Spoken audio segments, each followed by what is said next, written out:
Oh, I'm going to make sure that it's making sound, and as soon as it starts playing, and then I'll turn it down.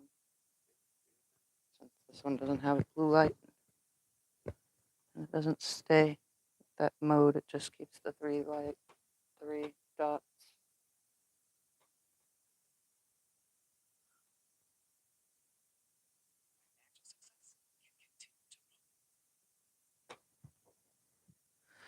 Testing this microphone.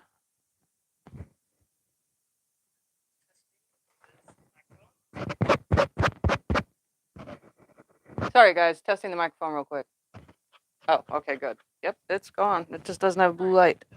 So we finally got a new microphone and it works great.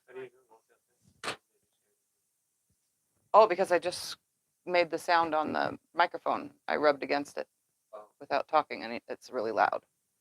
So I finally got a new microphone and it's working, but the part that's in the phone has a blue light and the part that connects to me does not. It just has three lines. So I wasn't sure, but hopefully this solves sound problems because this one seems to be louder and more clearer than my previous one that broke. So we went through 4 microphones before coming to this one. Yeah, because none of the other ones worked. So we had to find the right one, and now we have it. Yay, I'm amazed. And we have a backup too. Just in case this one breaks, we have a whole nother one. We spent tons of money. Yes, we spent tons of money. Trying to get all these microphones. Ugh, it's been crazy. All right, guys. So, hi, I'm Tiffany. Welcome to my quilting life. It's Sunday, so Sunday, where we sew on a Sunday. Every Sunday. From then till now, till the future, we still sew on Sundays. Let's see who is all here. I need some googly eyes for this. We got Elaine, Catherine, Margaret, Kay, Donna, Karen, Joanna, Tracy, Alice, Donna, Karen, another Karen. Today's the Karen day. Cynthia, Dawn, Miki, Bambi, Beverly, and so many more. Wow, welcome everybody. Ooh, we got England here. I must have a lot of new timers. They're all saying where they're from. Yeah. Oh, yes, reminders. First reminder, all the quilts that were from the D-Stash are now on Etsy, so if you need to look at them, blah, blah, blah, blah, blah, no purchase necessary on Etsy. But if you want to share with your family and friends, my Etsy channel, people have been asking, it's the weirdest thing, doesn't do good at all. Like, I don't sell on Etsy. Maybe your family and friends might want to buy on Etsy. See what I got. There's 26 quilts listed on there, so there's a lot of options. Second announcement, there will be no breakfast at Tiffany's on Thursday. Remember, I did it last week so that this coming week, the third Thursday of the month, I can be at Quiltcon and not have to do anything. So there's that. And then Sunday, I will still be live, but there'll be no sewing. And I'm hoping that my friends will be on with me and we'll just do a Q&A, or I'll talk about Quiltcon, or whatever happens will happen. So those are the announcements. There we go. I made sure I got through it all. So as for today, I really tossed this idea. I really did. I wanted to long arm quilt, but a lot of you don't like watching long arm quilting. So I decided I'm just not going to long arm quilt and I will make a quilt. So last minute decision.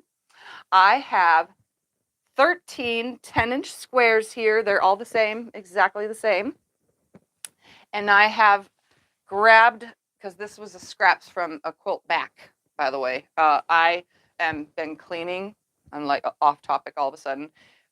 When I showed you on Thursday, my clean backings all in the closet, what was in there was piles and piles and piles upon piles and piles of quilt back cutoffs from all the quilts that I cut. And then there was also a couple tubs of scraps in there. I had never finished going through the closet. I just threw everything back in there when we did our house, and that's how it stayed. And it just piled up in there. So I had quilt backs left. I always cut them down. So I've been in my fabric room cutting, ironing, pressing, cleaning up all those scraps. So I cut 13 squares from that, and I'm pairing it with, put it right here like this, my hair. With these 3 colors right here, notice something? They all match. And then obviously for one of my borders will be white to kind of stop it and then go on. So we are going to make a quilt with what I have here. So let's see what I can make. There's not much on this. This isn't even a yard. I don't even know why this was wrapped up. But that happens when I cut fabric. So I have 24 inches of the white, which is just going to be for a first stopping border. Oh, and then I had my 13 10-inch squares. I have 2 yards of this purple. I probably won't use it all, but I'm going to use this because we're going to put this on point as side setting triangles because there's a lot more of this than there is of anything else. Then there's 1 yard and 20 inches of this teal. Again, I'm not going to use it all, but we're going to use this to go around the blocks, is what I'm thinking in my head. And then I don't have a little sticker on this one, so it's probably one, oh, it's not even a yard on the, why do I do that? It must be from when I was doing something with it. I have 33 inches of this pink, which I think I'm going to use as sashing between the blocks that I'm building. That way all the 3 colors that are in this are blended in. And the reason for this one being dark pink and light pink is because I didn't have this light and the dark pink. You know, I didn't have both of those. So I found one that had both. So there we have it. So we're going to make an on-point quilt, and I am going to start with going around each block with the green. So I'm going to cut some 1.5 inch strips off the green. Let's see, I need like 13 or 14 1.5 inch strips. And then we're going to write, oh no, we're going to do 2-inch strips. Let's do 16 2-inch strips. I'm also writing this down as I go so that I can repeat everything properly. So we're going to cut 16 2-inch strips. Let's get a strip thingamabobber and use that. And let's make sure that it's the correct direction so that I can even read the numbers on here. And we're going to cut 16 2-inch strips. And is this crooked? No, it's not that bad. Let's start it about right there to right there to right there. We're going to cut 2-inch strips, 16 of them to start. So we're going to cut 2, 4, 6 on the 8, on the 10, on the 12, on the 14, 16, on the 18, and on the 20. So that gives us 1, 2, 3, 4, 5, 6, 7, 8, 9. That gives us 10 so far. We need to cut 6 more.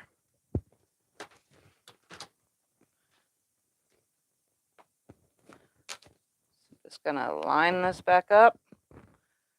Remember, I'm using my Stripology ruler. This one is not available anywhere, but now they have the new Stripology ruler, so that's what people can get if you look on some of my affiliate sites. It's still called a Stripology ruler, but it's just called Stripology 2 or something. You could try Fat Quarter Shop, Connecting Threads, Sewing Machines Plus, QBPN.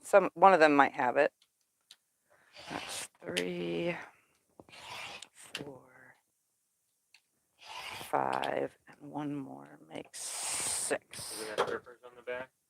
Does it have grippers? Yeah, in between all the things. It's grippy.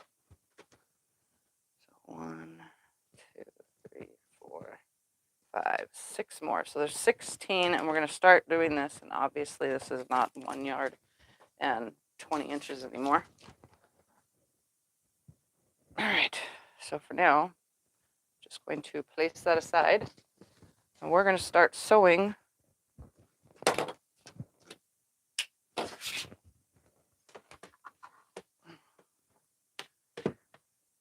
Oh, come on.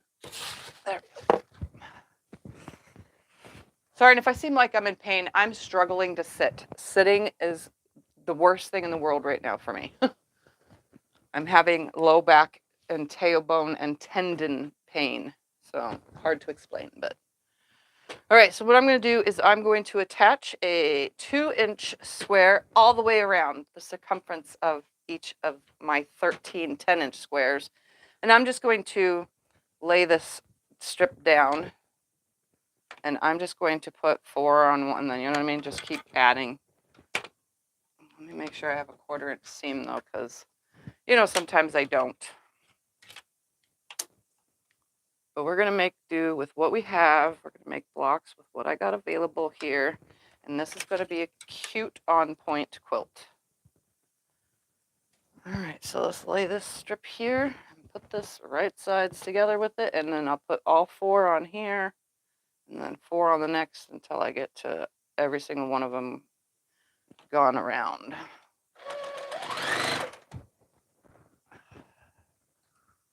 All right.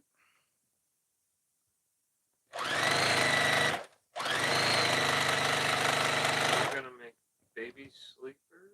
We're gonna make pillow covers out of baby sleepers. Should I use lightweight fusible? Make Make pillow covers out of baby sleepers. Make pillow covers out of baby sleepers. Should you use what? A lightweight stabilizer or something? Fusible. Yes. Anytime you're using clothes to make something, I'm pretty sure you should be using a stabilizer. I would say Pellon SF101 Shape Flex. Oh, I don't need that. I need one of these. Whew, brain. If I only had a brain.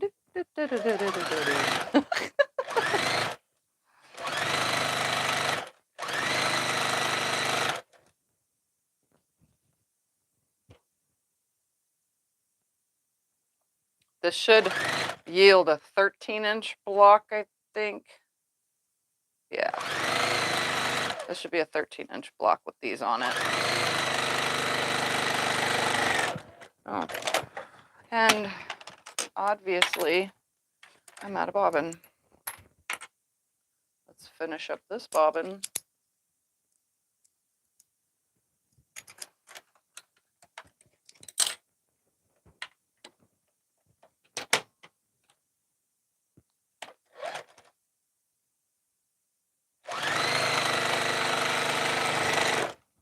All right, grab another one and add 4 to this one.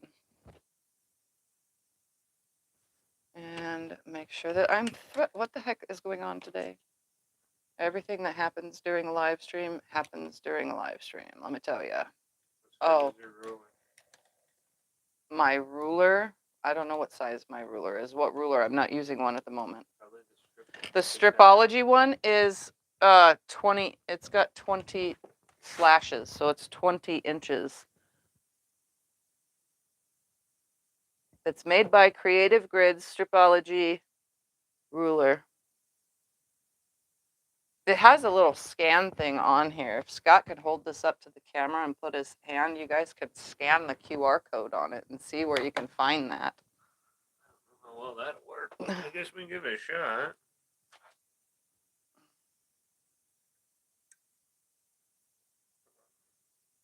There you go. Hold it nice and still. There you go. So there, that's what it is.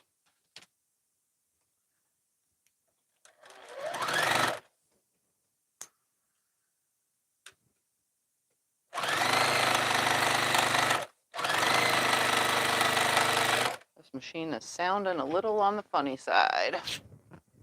Do you use metal or plastic bobbins in the juking? Metal bobbins. This comes with metal bobbins. It is a metal bobbin machine. And I've tried pre-wounds. They don't work in here. Others may have better success, but I do not.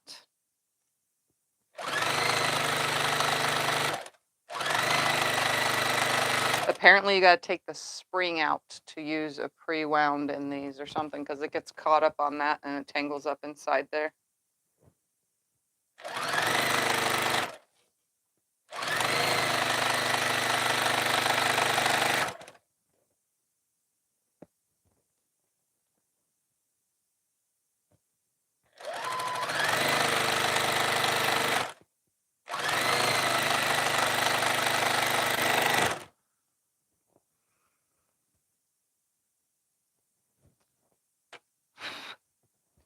All right. I can't do it. I can't do it. I try to live my life with my hair down so that I don't get a headache from tying my hair up, but unfortunately, it's just in my face. What's the size is the large print block? This is a 10-inch square. So if you want to grab 13 10-inch squares from your scraps that are, you know, whatever, or cut 13 10-inch squares from like a focal fabric and then choose 3 fabrics and then your background of your focal, like say if that was black, then choose a black for your stopping border, but grab 3 colors from the focus. This will work perfect, you know. I grabbed the teal, the purple, and 2 pinks in one. This is like super loud today. What the heck? Maybe it needs some oil.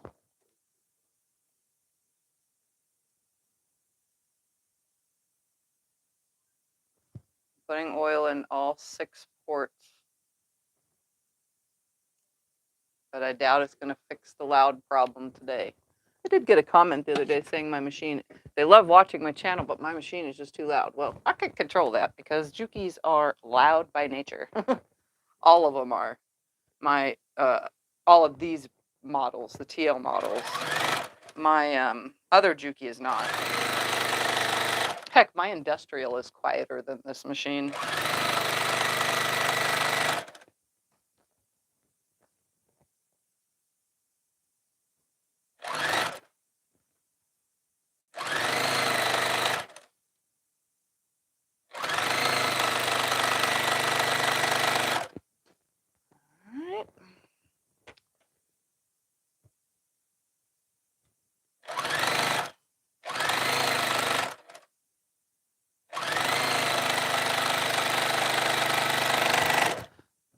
Another one.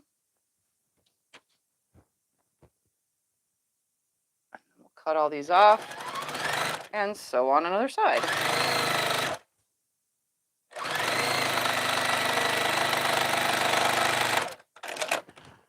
All right. Grab a little ruler for this. Little ruler right there. And I'm just going to cut them all straight with the block.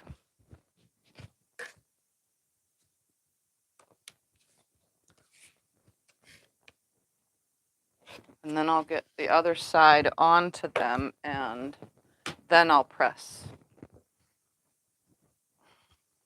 Move those up and out of the way though, so I'm not specifically cutting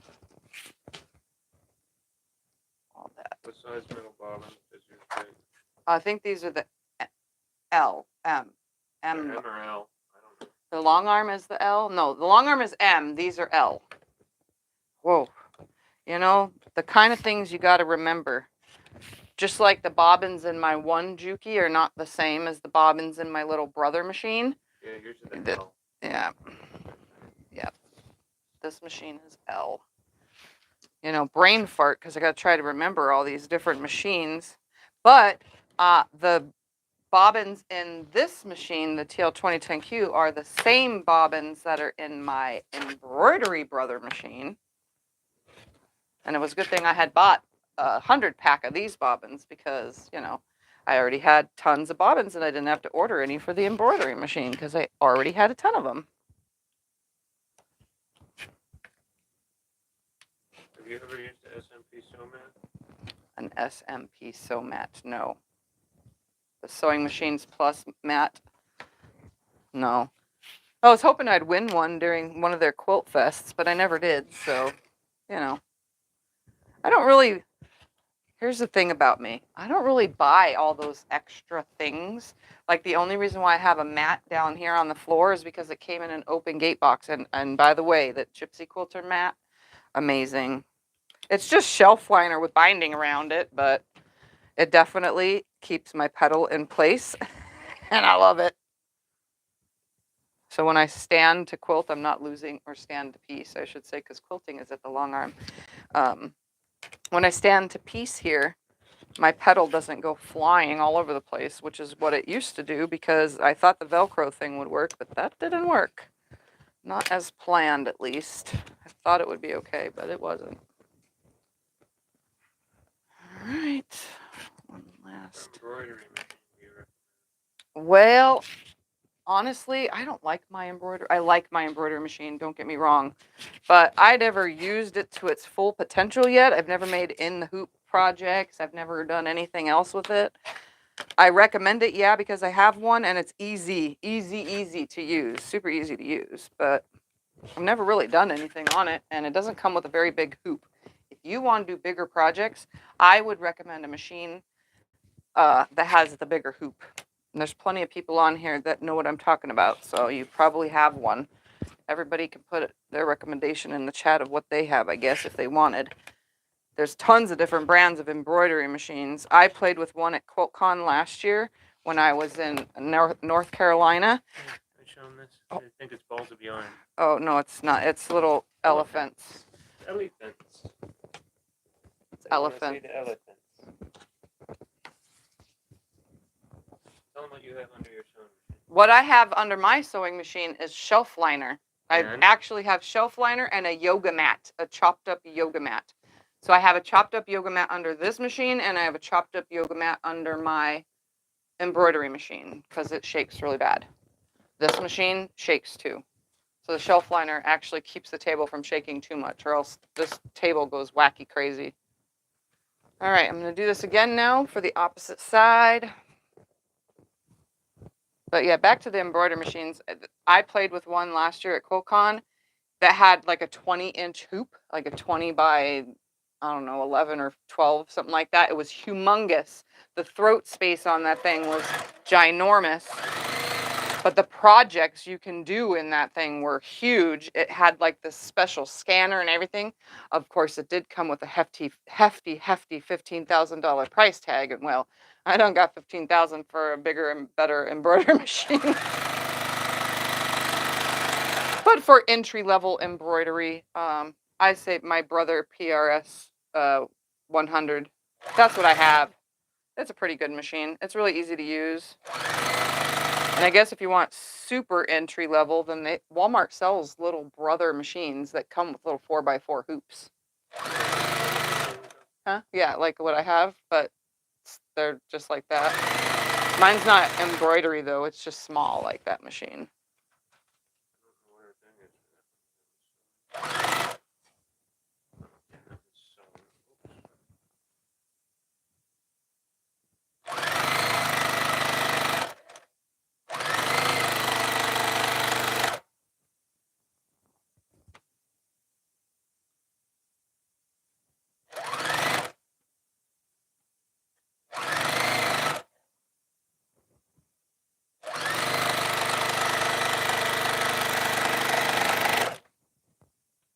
Another one.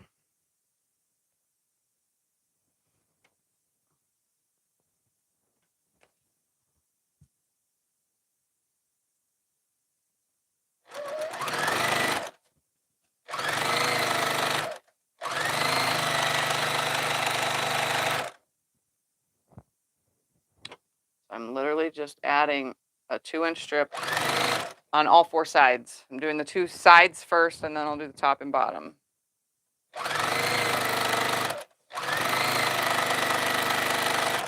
But chain piecing them is a lot easier than pre-cutting all the 10-inch strips. Well, honestly, no, I could have pre-cut them.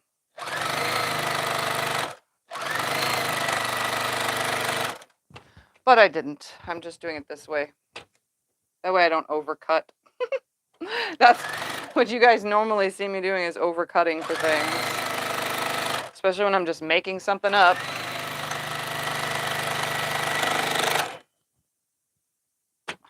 What is up with this machine today? The whole...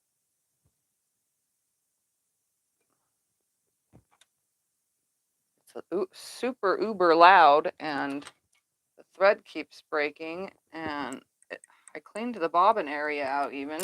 I just gave it some oil. The tension looks good. Or does it? No, it looks great. I don't know. I like how you said that. You never know. The tension does get off pretty easily. Well, because I constantly, when I go to do something, I like hit the dial, and then, yeah, I just... That's my bad, though, for doing that.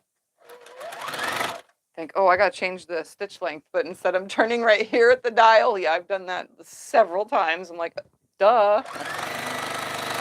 Even though I've had these machines for 8 years, I've been working on the Juki TL2010Q. This is my go-to machine. I own more, but I like this one the best.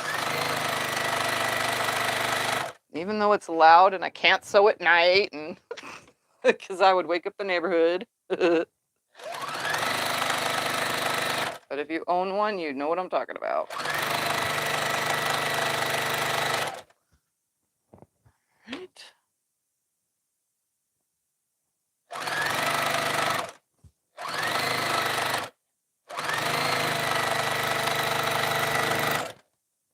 And grab this half a strip to do the other side of this one.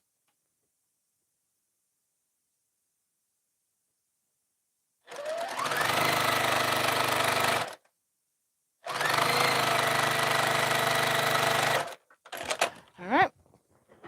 Cut everything again. Can you turn the iron on for me, please? Yeah. Psych. I'm not ironing? Oh, you can iron if you want to. Well, I need to know because of which iron. So are you Oh, doing it or yeah. not? Just I'll just do it because it's faster. I cleaned my iron, so it's nice and smooth again. Mine's clean too. I had to clean all of my irons because they were just getting a little funky. Especially the one in the fabric room, that Oliso that's broken.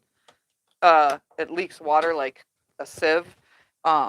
Even though it doesn't have water in it, it still gets gross with fabric dust, and it's making a mess. Like, yeah, it's just getting built up in there, and it just doesn't work like it's supposed to.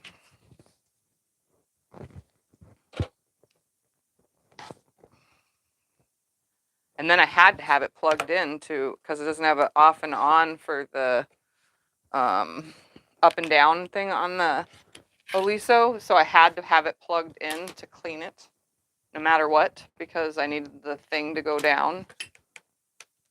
The up and down lifter part. Do you like the Aliso? I don't like the Oliso. I think that's probably now my least favorite iron because both the ones I've had have broke. And not in a very long period of time either. They broke pretty quick. But that's my own personal opinion. If you have one and it's lasted you, then good for you. You use what you like best. I liked it when it worked. It was my favorite thing when it worked because I didn't have to lift it up, even though I still did. But now that it doesn't, whew, it's just a disaster. I do prefer, my ultimate preparation is just cheap irons. If we can get it for under $10, then that's the iron that's the best because those last longer. And since I use water in my irons, they get goopy quick. All right, I'm gonna press these real quick. I'm just going to press towards the darker fabric. Okay, so I'm just gonna press this way and press that way, and then we'll add more. I don't think that, you know what? I'll just put the ironing mat right here.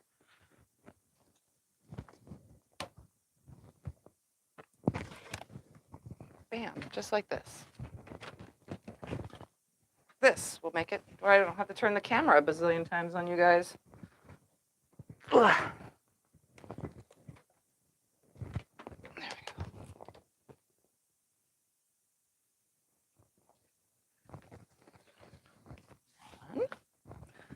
Remember, I'm using 13 10-inch squares, and I'm going around them with 2-inch strips on all 4 sides because I'm still going to sash this. Even though it's an on-point quilt, I'm still going to throw some sashing. It's going to be laid out on point. That's why there's 13 squares. You're like, oh, why is there only 13? Yeah. 13 gives us an on-point quilt.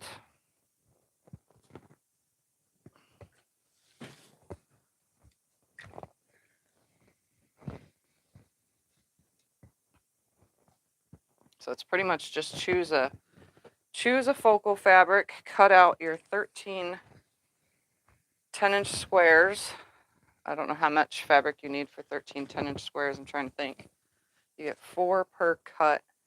You need 1, 2, 3. You need 4 cuts for 13. So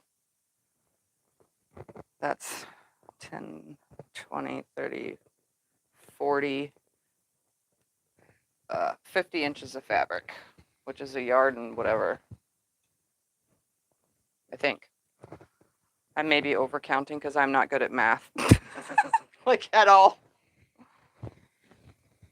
That's why I'm writing everything down. How big of a border? One border? The borders are going to depend on how much fabric I totally have here.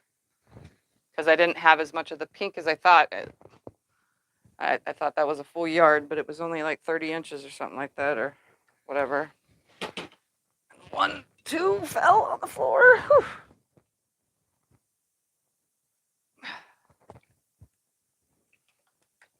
I did cut 16 2-inch strips from my 1 yard and 20 inches I had of the greens so far, or teal, turquoise, whatever you want to call this color. And all these totally match the elephants because the elephants have like a leafy, flowery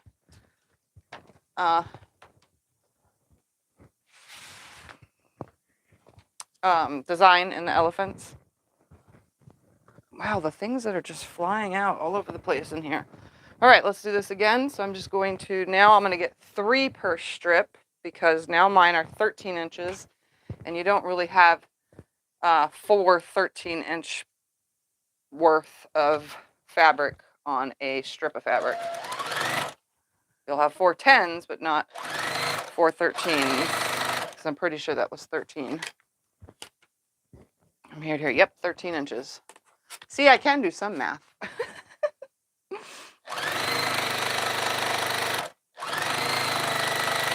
So I'm just sewing them on, one right after the other. I'm hoping my 16 2-inch strips was enough.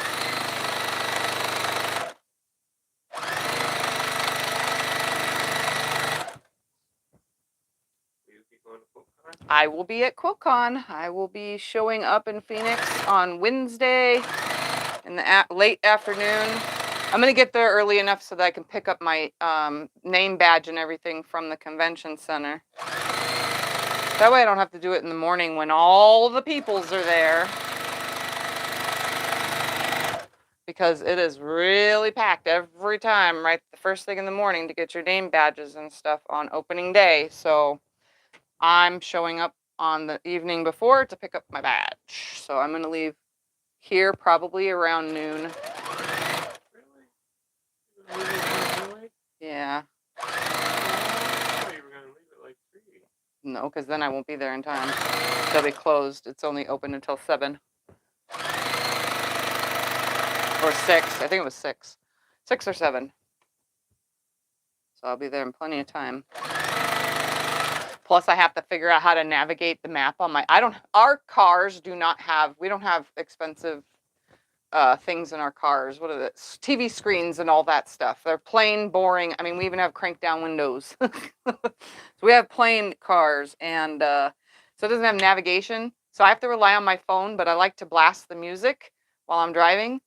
So I'm gonna plug my phone into the little not USB, audio port and hope that it comes in over the speakers telling me to turn right ahead because I haven't been.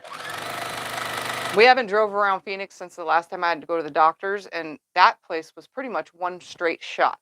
This I'm gonna be all over downtown.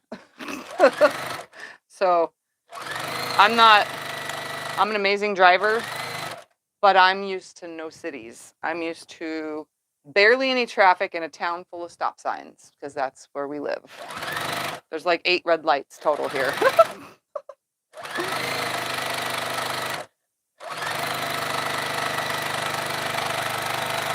Everywhere else in this town is all stop signs. So I'm not a big city driver at all. I can drive in a big city, I just don't like to. And what is up with this today? Fully unthreaded. Super loud and unthreaded. What the heck? It just doesn't want me to sew on it. It wanted me to long arm quilt today.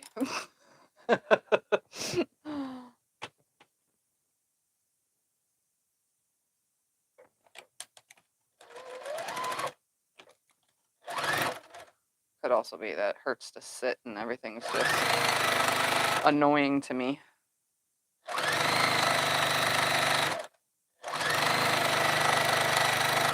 Your hair's gotten so long. What are you doing to make it grow so fast? My hair is actually not growing very fast. It may seem like it is, but it's really not. But I do, I have this thing I do. I don't wash my hair for like 3 or 4 days. I just let the natural oils come out, whatever. Then when I do wash my hair, I alternate different kinds of shampoos. I don't always use the same. So I don't have dandruff, but I get an itchy scalp, and that's only because I have MS and I get the all body itches. But dandruff shampoo actually helps with this itchy scalp. So 1 week I'll use, every 4 days when I wash my hair, 1 week I'll use a dandruff shampoo. Then the next time I wash my hair, I'll use a shampoo and conditioner treatment kit, like a whole treatment thing.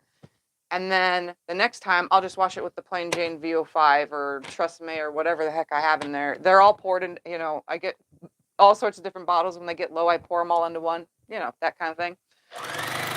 And then I always I don't put it in the top, only in the long part of my hair, is leave-in conditioner, because I have very staticky, frizzy hair, and I put leave-in conditioner in it, and it solves the problem. I was doing hairspray for a while and brushing my hair with hairspray in it, but then it was still getting staticky, so I just stopped doing that. So I wash my hair every couple days, and I alternate shampoos. And I always use a conditioner, no matter which shampoo product I use. It may not be a matching conditioner. It's whatever Scott gets me that's on sale. He just buys whatever. If it's on sale, he buys it. If there's a coupon, he buys it.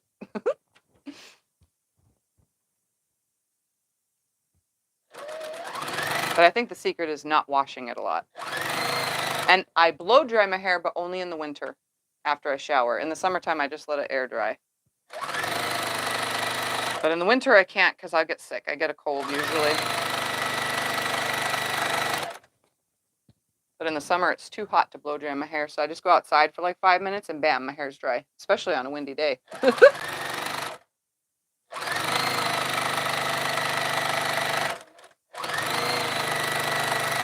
And I brush my hair a lot. That's one thing I also do. I brush my hair often.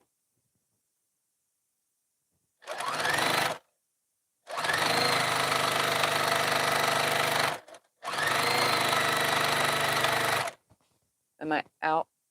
Oh. And then that leftover strip, we can get this guy. And then we'll snip them apart and do the other side.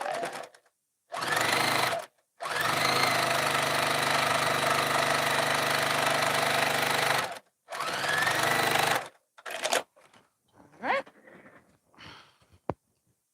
Little ruler, where'd you go? Little ruler. Where's, there it is.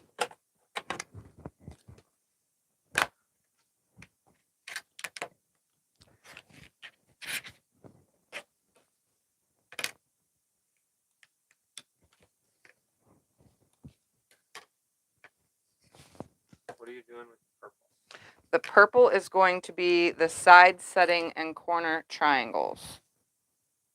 The pink is going to be the sashing and the second border, because the first border is going to be the white fabric.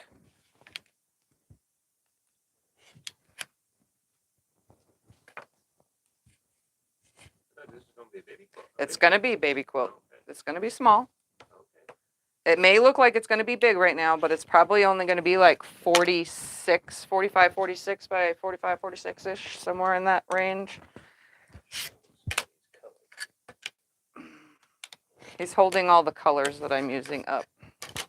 Here, you can hold up this. Actually, just grab this fabric right here. There's a piece. Elephants.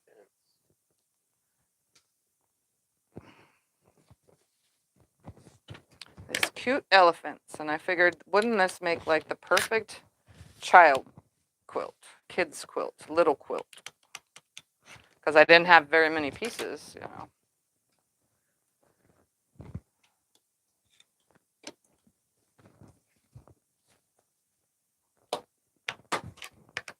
I just chose some fabric. I think this teal is part of the same fabric that was with this originally. Like, I think it was part of the same line because it's almost exactly the same.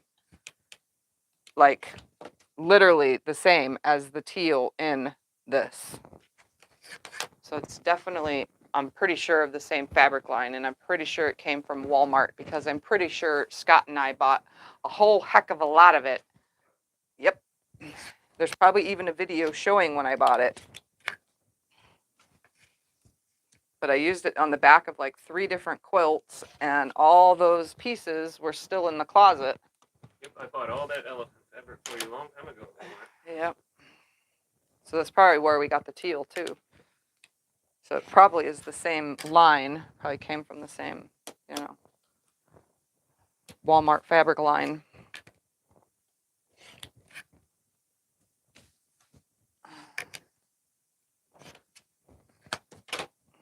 All right.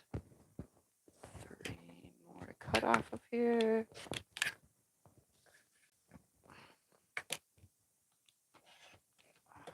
That did not go good because I'm cutting right here at the edge. This all in my way. I just got to go around them one more time and then we can put them up on the wall so that we can figure out how much sashing is needed. And again, I'll write it down, and then once it's all written down, I'll put it all in the description below the video. And then Karen usually writes them out into a PDF on, it may take a few days, but she'll turn it into a PDF and put it in the Facebook group. So if you're in the Facebook group, everything that I ever make on here, she has graciously turned it all into a PDF, writable. Some of them even have diagrams, into patterns for you guys.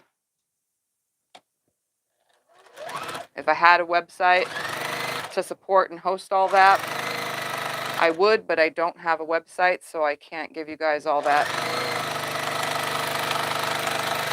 any other way but joining the Facebook group right now until I figure out a way to get it a different way.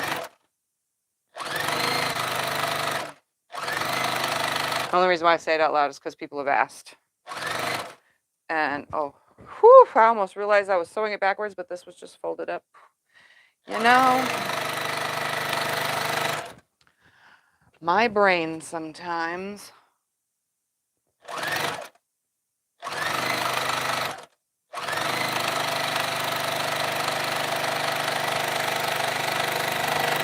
It's literally, I just need to take this out and clean it, is what I need to do. Because this thing is like loud.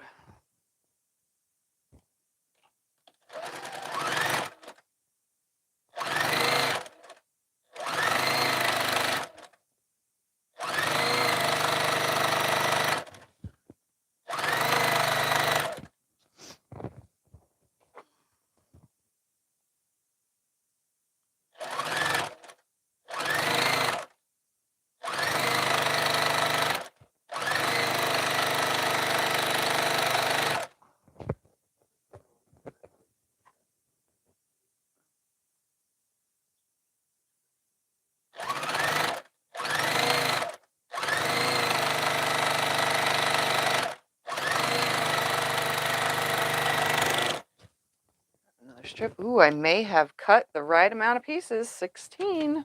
We're gonna see. 1, 2. Ian says he's gonna break another machine. Huh?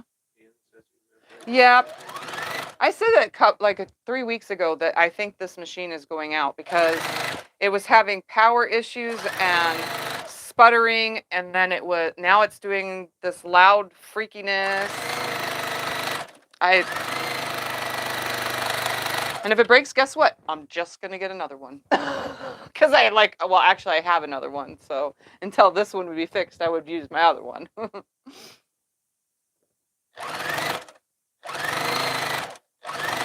And even if that one wasn't working, because that one kind of has a problem since I got it fixed, I have 2 other machines I can use. I'm not going to use the Pinto though. I will use the other Juki before I use that Pinto machine, because that Pinto machine is just a Pintoing away. That's definitely a beginner machine.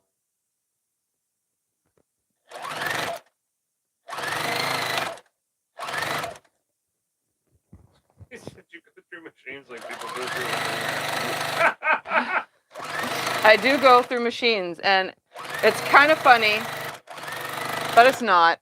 And it does cost a lot of money to keep buying machines. But no, in all reality, it's only because I sew more than your average person. Again, it came fully unthreaded. Let's put this all the way up again and see if it fixes anything. I have no idea. This is just goes there, it's through there, it's clipped through there. Let's do this one more time.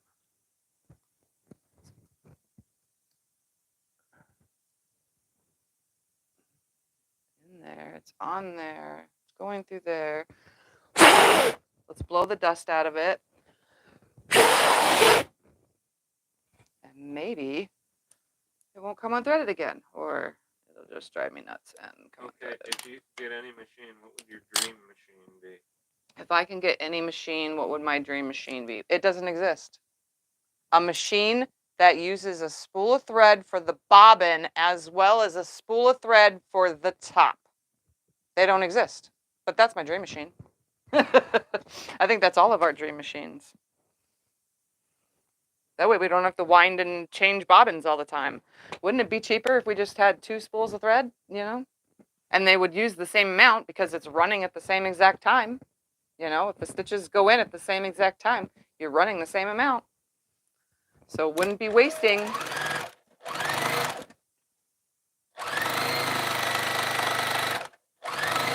There'd be no more ghost sewing. Well, at least for, like a 5,500 yard spool of thread, there'd be no ghost sewing for months upon months, But it doesn't exist.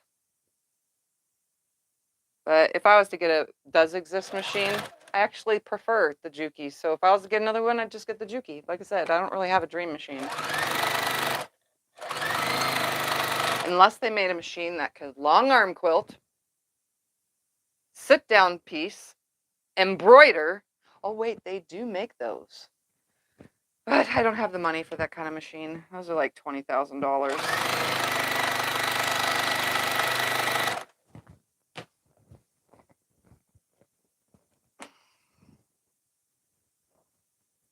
All right, 16 strips was it? Yep, look at that.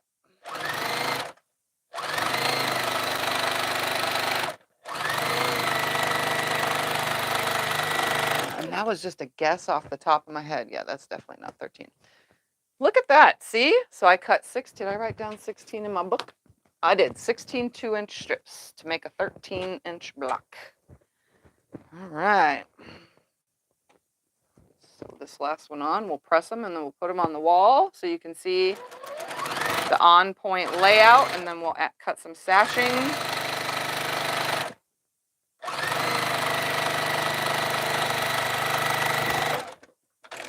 All right, I'm gonna snip these apart with the scissors, then cut them,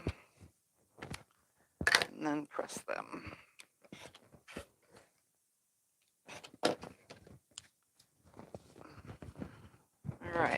So 13 10-inch squares, then 16 2-inch strips. That's what we got so far.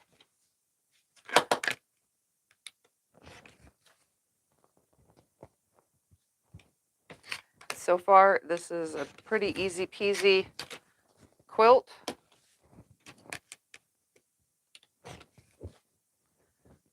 Because we're literally just going around all the 10-inch squares with the 2-inch strips first.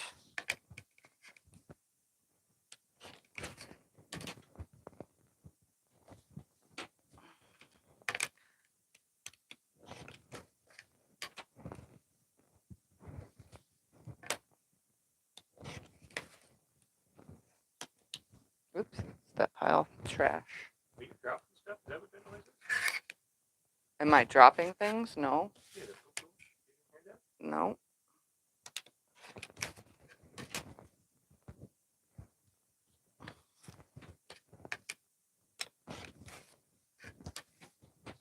I don't see me dropping anything.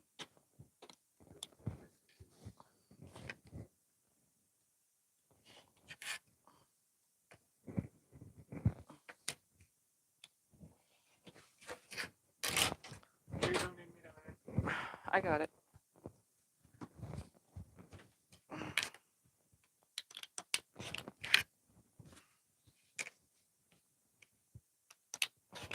Make sure you remember to remind everybody physical kind of comes at the end.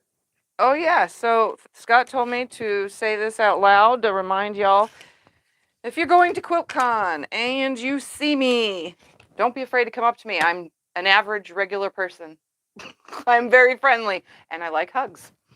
I'm very friendly. I'm just your normal, average person. And if you see me talking to a bunch of people or Ian and Becca, interrupt us. If you're afraid to interrupt, then wait till we're done talking, which could be an hour from now, and then maybe I'm going to walk away before you get to meet me. Who knows? Anyways, walk up to me, say hi, introduce yourself. If I've met you before, I probably will remember your face, but not your name. So make sure your badge is turned around so that I could see it. And even then, I probably won't read it. I'll be like, what's your name again? But I'm just your average, everyday person. So don't be afraid to come up, say hi. I don't know who you are, but you do know me. So yeah, that's all I gotta say. Just, don't be afraid. And I'm hoping while I'm there, and I will keep everybody, I'm just gonna put these right here. I will keep everybody posted via the Facebook group, the community tab here on YouTube, or on my Instagram with where I am at for a meetup with everybody all at once. I don't know when or whatever, but it might be like on Friday or I might do Saturday, maybe Friday. I'm going to just do a meetup in like a corner of the quilt show area, and I'll say, meet me at aisle 4 of the quilts, blah, blah, blah. And then everybody can see me all at once, or maybe outside even. We can go outside. But that way we can all hang out and meet each other and so on and so forth, like a meetup. But it won't be for very long because I'm with other people at the same time and have other things going on too. But I will have plenty of time to meet up with you guys. And even other YouTubers might come down with me at that moment. You never know. Because Ian will be there from Off Kilter Crafter Ian. Becca will be there from So Becca. Donna from Handmade by Ying with Donna. Stephanie from Memoirs of a Long Arm Quilter. Tracy from the Sewing Channel. Di from Sister Chicks Quilting. April from April's Craft Room, or it used to say April's Story, but I think it just says only April's Craft Room on there. And so many more. There's so many more, I can't name them, but those are all my friends. So there'll be tons of YouTubers for you to meet that you follow. And don't be shy, do the same thing with them. Go up and say hi. Obviously, if they're working a booth or something, I wouldn't, but I mean, you can, but if they're like busy at the cash register or something, you might want to leave them alone, but That's only if they're like working the quilt show. Other than that, go up, say hi. I'm pretty sure Matthew from Mixed Domestic will be there. And Karen Brown from Just Get It Done Quilts is going to be there. She's usually there every year. And then Chris from Rose City Originals. I'm telling you, I can keep going. There's so many people. And then you got fabric designers that'll be there. The Doan girls usually show up. Obviously, Jenny won't because she's not in the country. Donna is not going this year. Oh, Donna's not going to go? That's what somebody just posted. Oh. I thought she was. She was going to race scooters with me.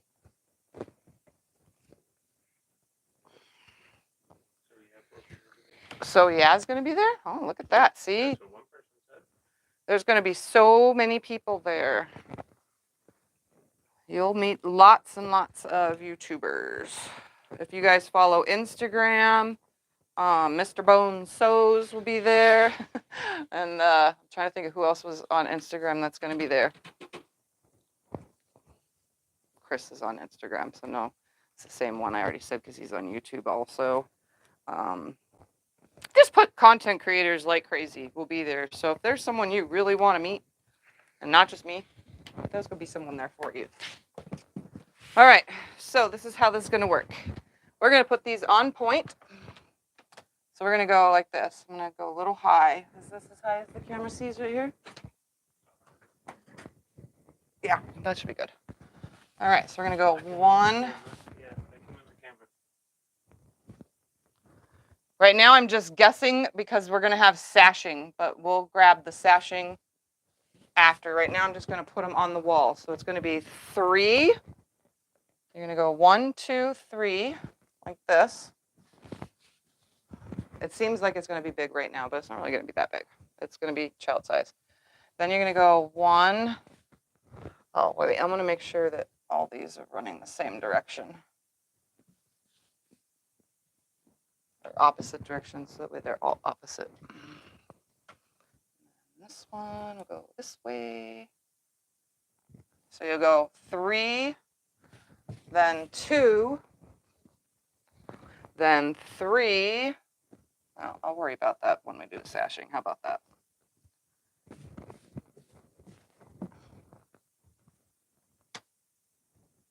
Two.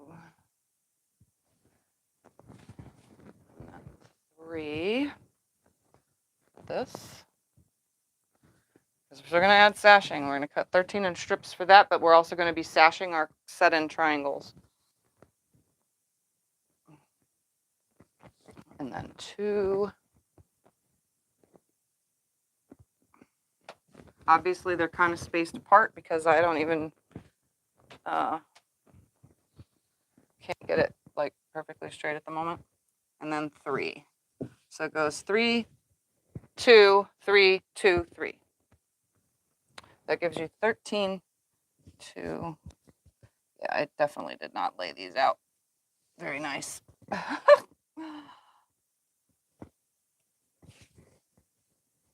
then one more over here. It's very hard to lay them on point when I'm not really have whatever going in my brain, you know? All right, now we're going to cut some sashing.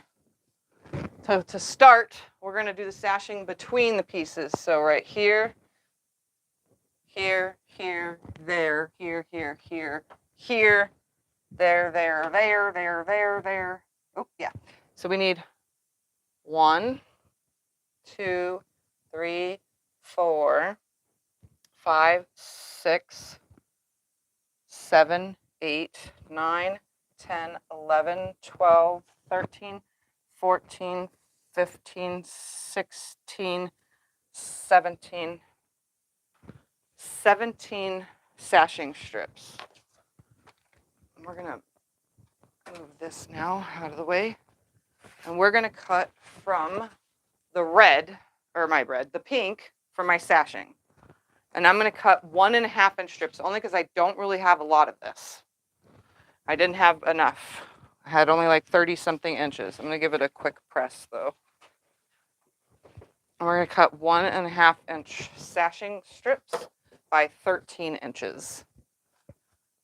So we'll get 313 per, and I need 17. Hold on, I gotta do my brain real quick. I need 17.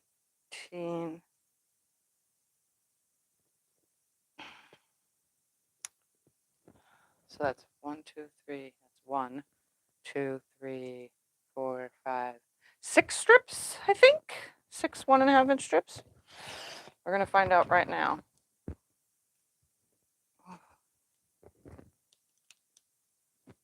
I'm just using my strip cutter thing, which is not. Are you going for horizontal, vertical, or alternate? What do you mean? That's the question. Is Tiffany going for horizontal, vertical, alternate? I'm just going for sewing. I don't know. It's going to have set in triangles in all 8 of these spots, which will have sashing against them, and then it'll have 4 corners. It's set on point. All right, so I need 1. Hold on. The stars. 2. You need a hand? Why is it not going in the hole? All right, it's not going in the hole on my 4-inch mark. And it's not cutting the ends. All right, let's just manually cut these. I'm not going to fidget with it right now. 3.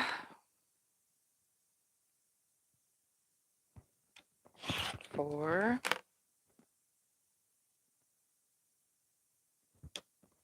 5. 6. I'm not 100% sure at the moment how many pieces I need, so I'm just going to cut the 6 for now, and then I'll write down my positively, absolutely amount. We're at 6 though for now. Hold on. I'm just going to write the number 6 down so that I remember. And then we're going to stack these up and cut 13-inch strips. And I need to press the fold out of here.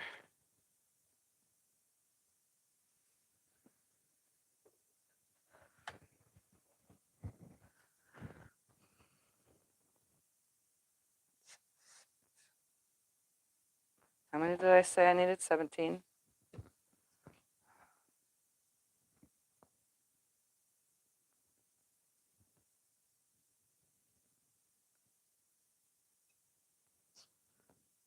We might need 7 or 8 total strips though. All right. I got to press these folds out. Does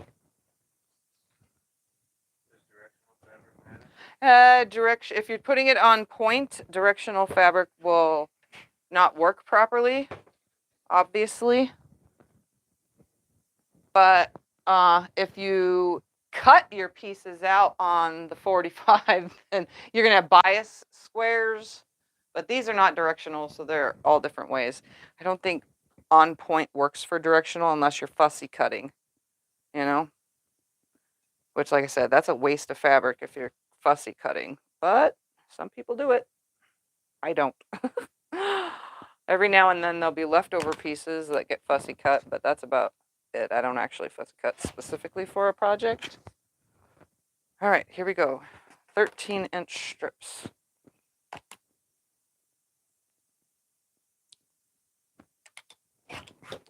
So let's get this started. That way you guys can see. This will go here. That. And this will butt up to it. This. This one will go in here. This.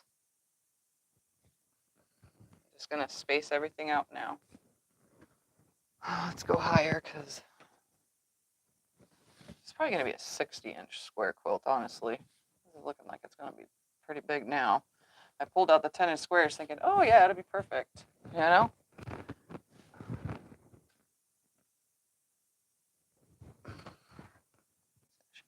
Here. This one will go here.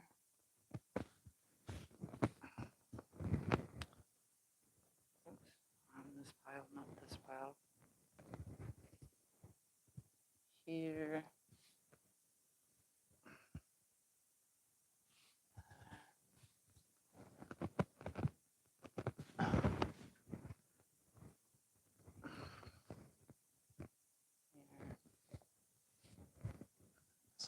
Here, and obviously, like I said, there's going to be sashing on the corners as well, and we're going to put the sashing into the set in triangles.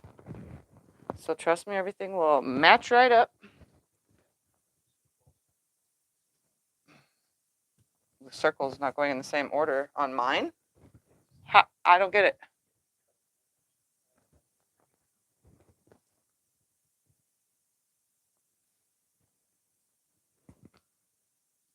Here. This will go here. And then the cornerstones I'll cut from all this, just so that it has cornerstones. There. And this will come here. Oh, it doesn't matter which direction they're going for me. I don't care. I've never cared about that kind of stuff, really. Yeah, the elephants are upside down. So some are right side up, some are upside down, some are sideways. They're all in different directions. So I don't care if they're going this way or this way. Honestly, those kind of things don't bother me. It's just cute. And if it's all over the place, that means it's something I made. All right, so I need to cut.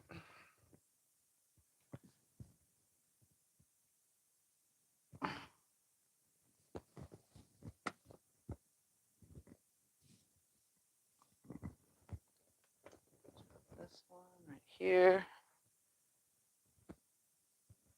So I need to cut 1, 2, 3, 4 more.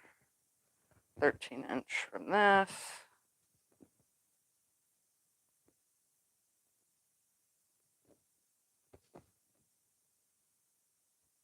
Hopefully that's the right amount. And then we'll cut some more strips for around the side setting triangles, which we have to do the math to see what size those are going to be as well. So let's come over here, go to 13. Yeah, the green again. Or I can do it purple.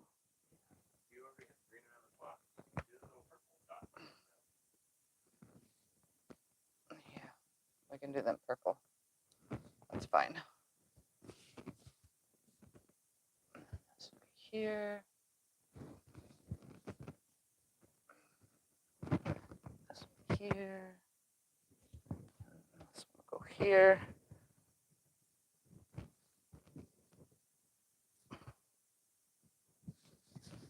All right, and then we'll cut 1.5 inch strip of the purple. So we'll just do the purple as the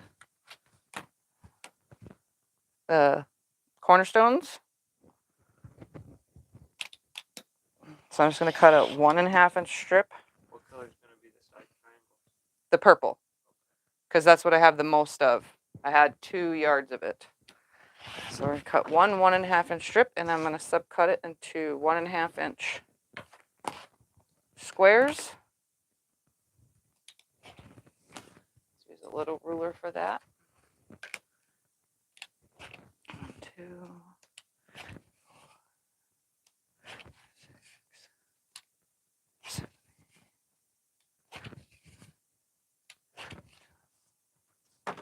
I gotta press this fold out real quick.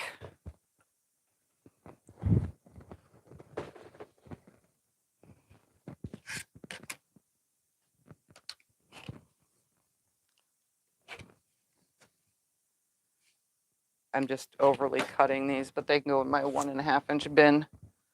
All right, so they're gonna be here. Ooh, that's pretty. Purple was the perfect choice. Here, there.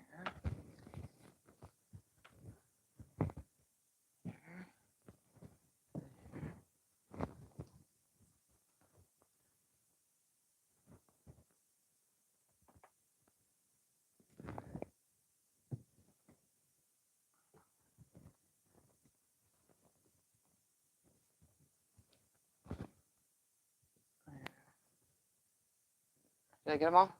1, 2, 3, 1, 2, 1, 2, 3, 1, 2. Okay, then the pink. So I had cut originally 6. We're going to cut.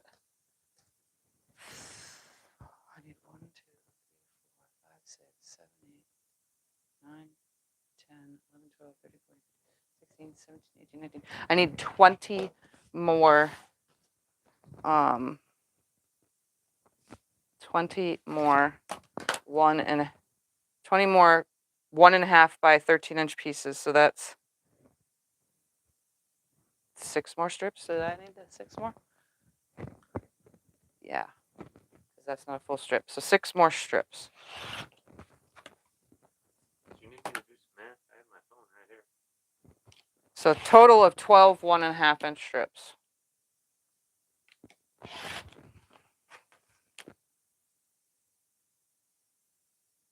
Probably not even 12. Oh no, I need 12 because I have. That's right.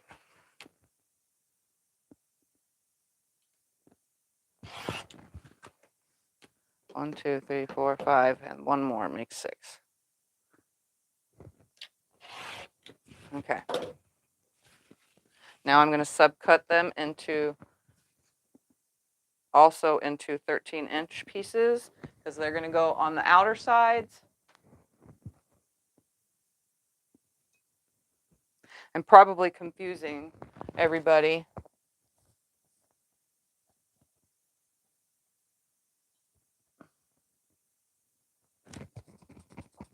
Because that's what I do. I'm a confuser.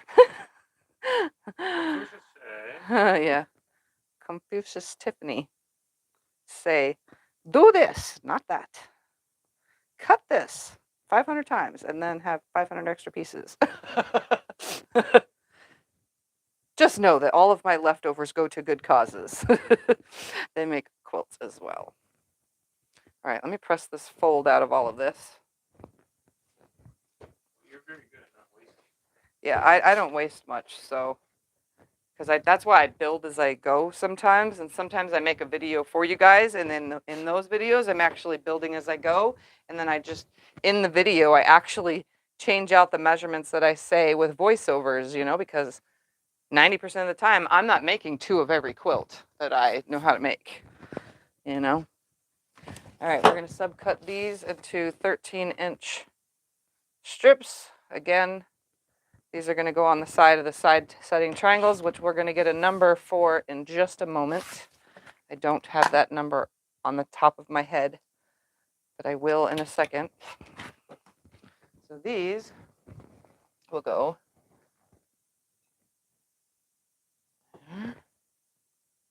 here, there, there, down here. I'm trying to just give you guys the overall sense of this. We probably won't get it put together today, but we'll start on it at least. And then it'll just continue on next time.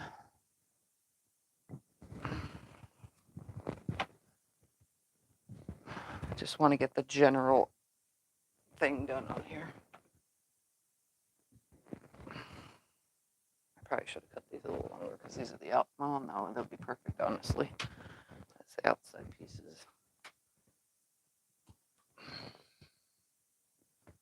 All right, cut some more off. I'm going to open these up for 4 more pieces.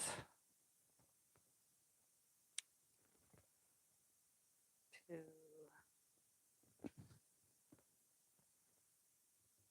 and 4. So technically you could have gotten away with 11 strips total because I have some extra. I have 4 worth that's long, so I'm going to recut this nice and straight and line it up on 13.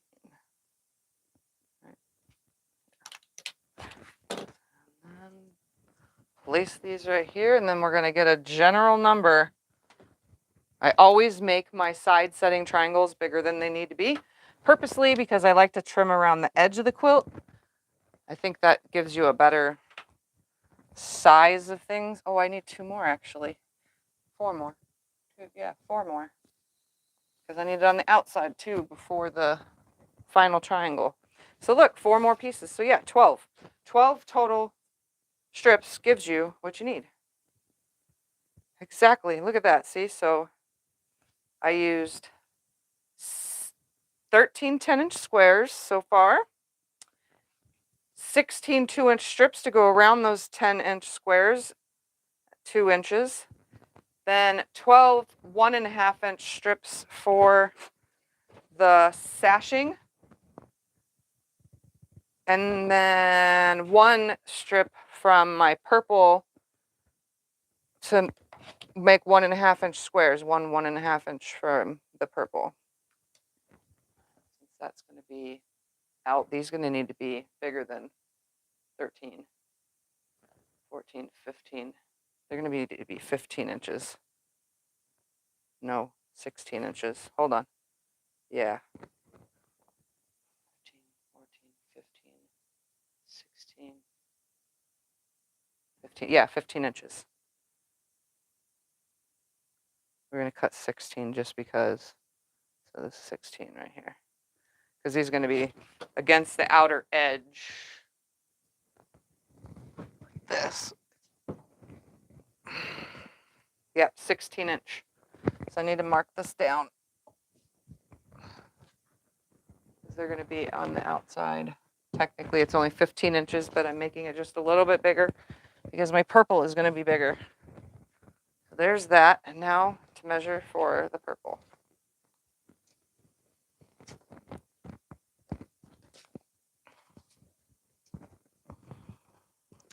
We're going to grab a long ruler. No, we're going to grab a measuring thingamabobber. And this is how I'm going to get this number. This is not the correct way probably, but this is how I do it, and it usually comes out just fine. I'm going to measure the distance between here and here without nothing there yet. So I'm literally going to measure the distance from there to there, and that's 22. So we're going to add 2 inches to that and make it 24 inches. So that means I need to cut 16, about a 17-inch square cut on the diagonal twice. So 2 17-inch squares. Did something wrong? Why do you Have nothing in those corners? This Because one's all pink. This one isn't. because this is going to get sewn onto this, and then this will be empty. So this is still going to be purple? Well, no, This is there's going to purple? match up to this purple. The purple at the end. There's going to be a purple piece right here. Just wait. Just watch. Okay, because the top ones are empty and the bottom ones too. Yes. Then I could probably put cornerstones, but then they're just going to match up with this. Oh, okay. I got to press this real quick, and we're going to cut. Want me to press it? Nope.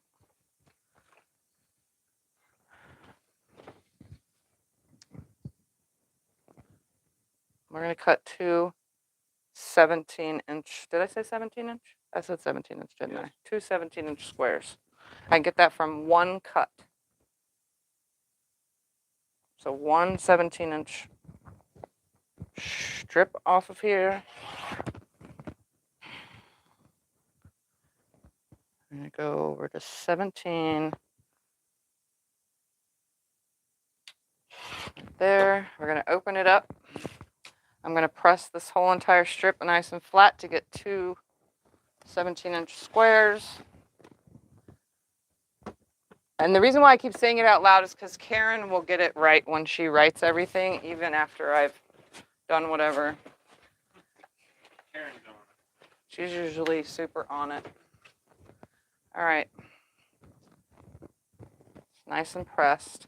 Just going to line it up in half. I'm going to put it on a line on my cutting mat. Grabbing a ruler that's longer than it needs to be. Longer because it needs to be longer. Selvage off. And we're going to come over to 17 inches. There. Here. This will allow us to have straight grain on the outside of our quilt. Remember, I'm putting the number in before piecing it together. I do this every single time because that way, if I want, I can trim it down. There's no adding to, you know. Now I'm going to turn it and cut from corner to corner in both directions. And this is as long as my cutting mat, so I'm going to line this up on all 4 corners, and I'm going to grab an even longer ruler to cut from corner to corner. This is literally exactly the size I needed to be. So there's corner to corner that way, and then I'm going to line this up corner to corner here.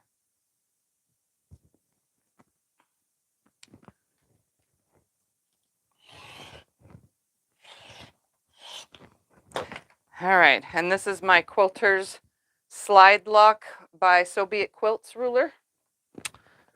Yep, there's a link for So Be It Quilts. She has all sorts of them now, not just slide locks.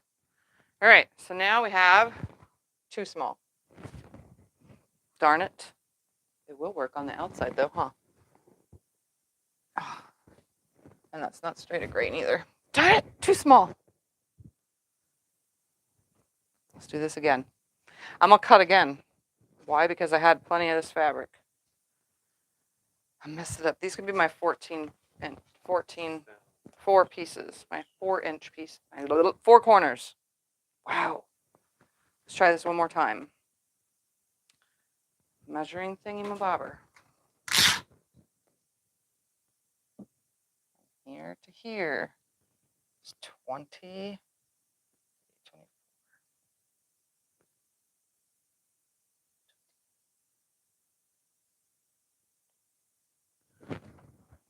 I can't do it with 24. I am going to have to piece these together to get another number. It's impossible right this moment. 14 needs to be 15 on the side.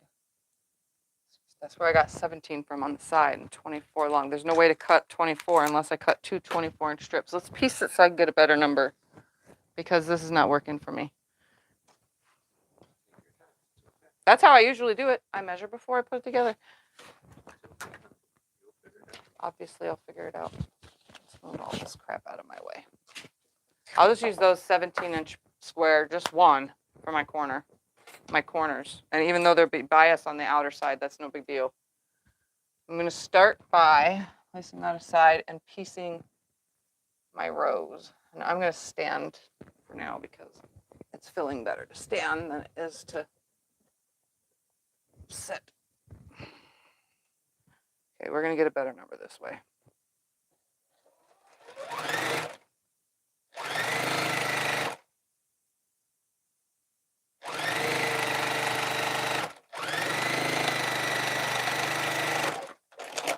I'm just going to press in towards the sashing. We're going to add this one. We're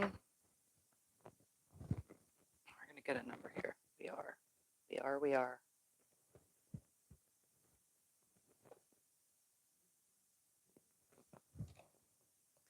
are. We are. The quilters of the nation. We are. There you go.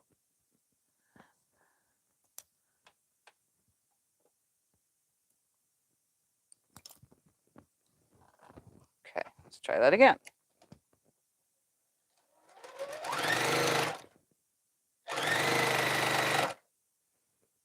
See why I don't do math? This is why I don't do math. Actually, there's a side setting triangle chart. Oh man, I emptied my phone off today. It's on the computer. If somebody would please, nicely, go onto Google and look up side setting triangle chart for me. Oh, you can? Okay.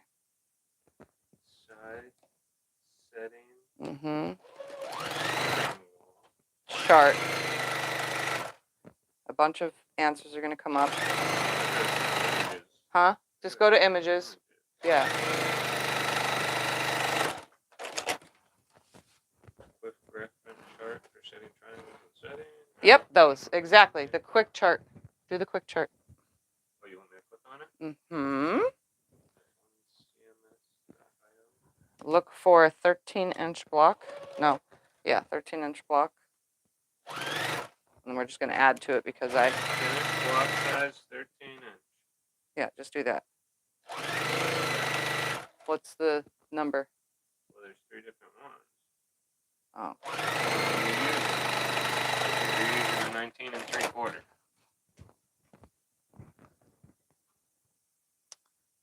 19 3/4. Yeah. That's this one. So I need to cut because I have sashing going in. So I'm going to cut 21 inches. Yeah, I'll cut 21 inches. So I wasn't too far off with my 24, but 17 was too short.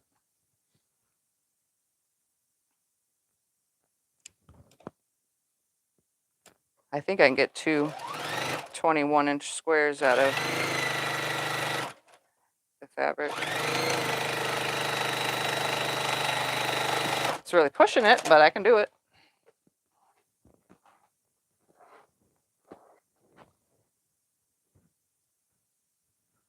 So I'm piecing the rows, as you can see, getting the rows together first. And I'll press it and put it back up and then put another row. The rows on an on-point quilt are on the diagonal.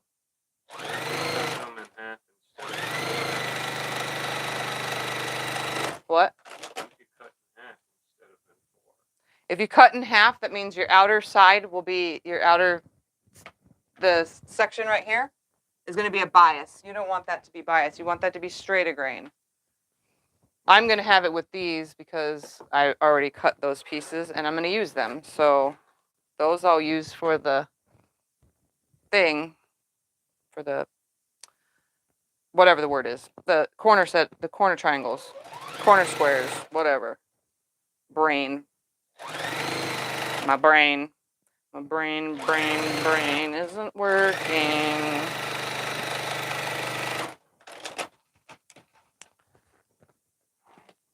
Again, I'm just pressing towards the sashing.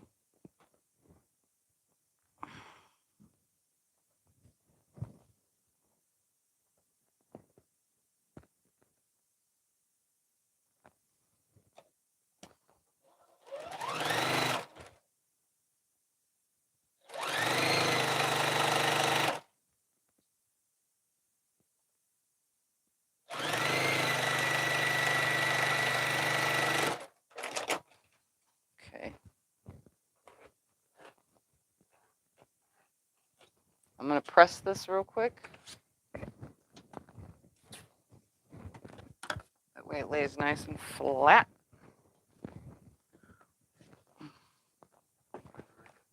You're not in my way. Finger pressing just isn't enough, that's all.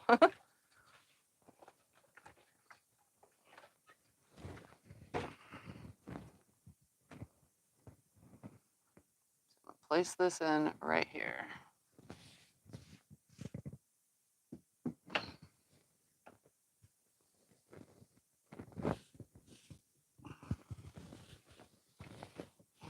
Okay, now let's piece this row. Take that off because those are going to get hooked to the whatchamacallit thingy.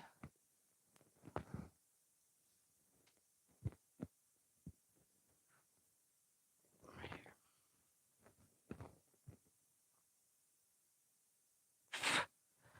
There was a dust flying in my nose.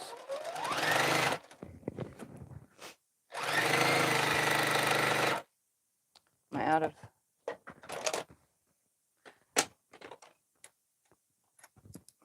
Time for a new bobbin.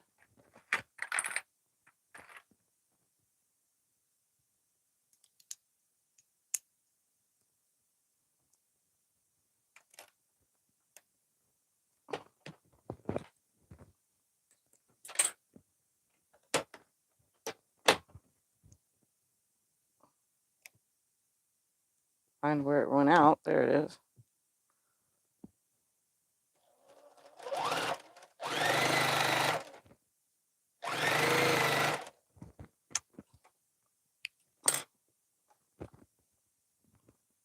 Ooh, that grabbed it.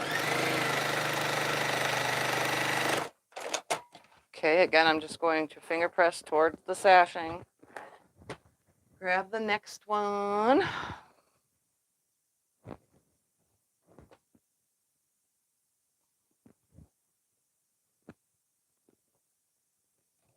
I think this is going to be cute no matter how it turns out. The colors run perfect with these little elephants. Definitely perfect for a little girl. Alright. Finger press it towards the sashing. Add a sashing.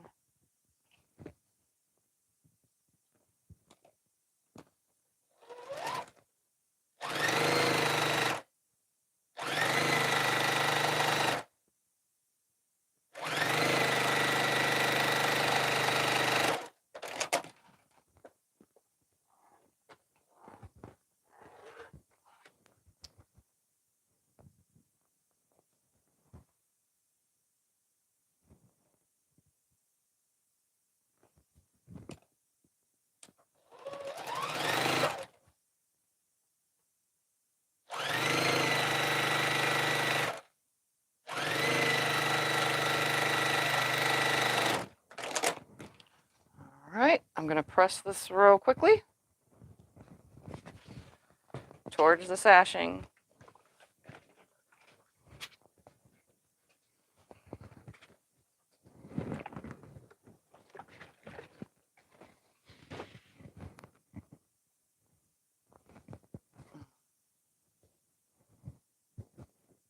Place this right here.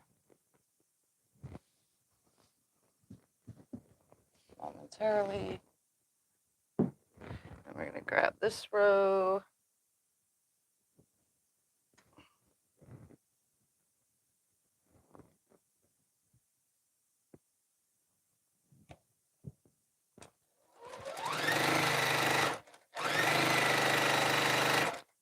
Any questions about anything? I feel like I'm not talking because obviously I math messed up.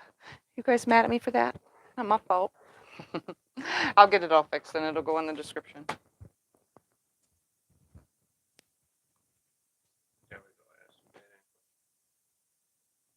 Are you just enjoying watching me go crazy putting this cutesy quilt together? Yep,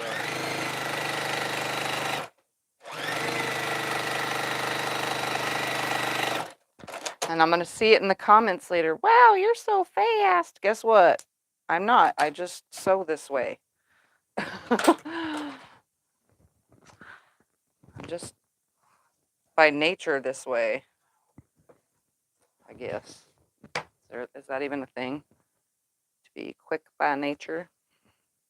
I'm pretty sure if I tried a different hobby like woodworking, I'd probably be super slow at it at first.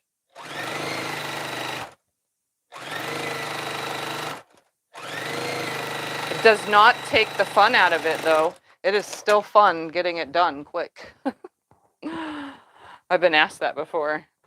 How do you enjoy quilting if you go so fast? Well, honestly, it doesn't take the joy away. It's the same as if I was going slow. I can't go slow. I enjoy going fast and sewing up a storm. That's why you don't let me iron no more. I'm too slow. Yeah, that's why Scott doesn't iron no more. He's just too slow for me. He can't keep up.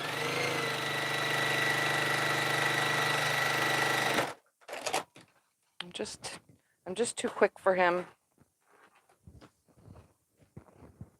No, he still gets to iron, just not when I do quick projects like this. He still irons when I'm doing stuff that's lots of chain piecing and monotonous sewing. I've been sewing for, this is my 9th year now. Doesn't mean it's been fully 9 years, but it's my 9th year sewing. All right, now to make my side pieces. So I'm going to actually start with this because these are going to get added to the corner setting triangles. So I need to put this on here. Let me do these real quick, and then we'll cut those side triangles so that I can sew the sashing onto them. I'm going to press this towards the sashing so that way everything nests. Then we're going to add this on this side.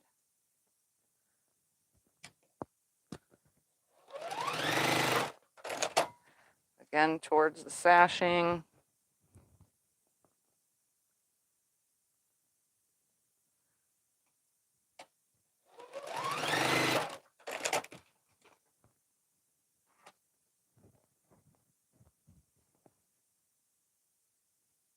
And we'll cut the thingamabobbers.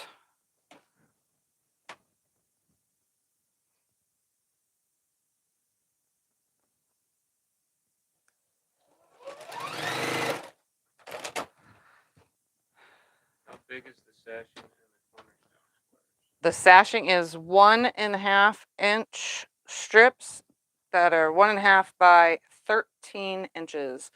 And then the cornerstone is 1.5 by 1.5 inch square.